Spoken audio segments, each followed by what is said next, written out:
С раннего утра на избирательном участке в Дзаускай средней школе наблюдается оживление. Избиратели активно принимают участие во втором туре президентских выборов. Несмотря на пасмурную погоду, явка высокая. Люди приходят исполнить свой гражданский долг. По словам председателя участка, голосование идет без особых нарушений. Наблюдатели от кандидатов, а также представители ЦИК с ответственностью подходят к выполнению своих функциональных обязанностей.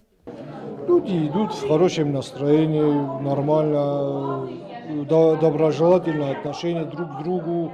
И все проходит в штатном режиме, и посещаемость тоже нормальная.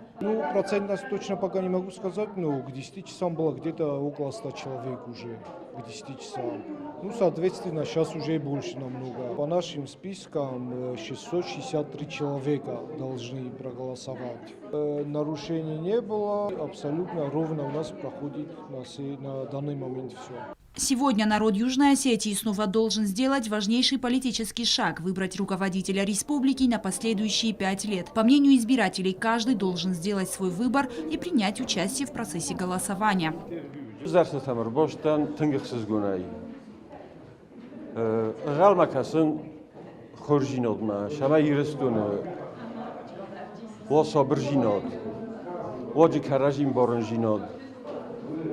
ما شما يرستور روزمره و هاي ما فاتنك فندو ما هايت خير باش تم كذا مقال استريست في خصوصي يرستو ده بفنده من جبخ شما من او порядок شما آدم مرکز. Высокая явка наблюдалась и на избирательном участке 34 в селе Гуфта. Здесь голосуют жители из нескольких населенных пунктов.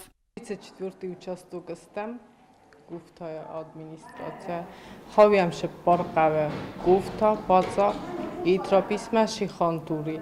Манам явка даже бахи 153 адамогнамис по списку, ма 63 в жир бошедесте на данное время. Нарушение номер мой ударной, заявление нам найнише претензион и заявление дармона ростом.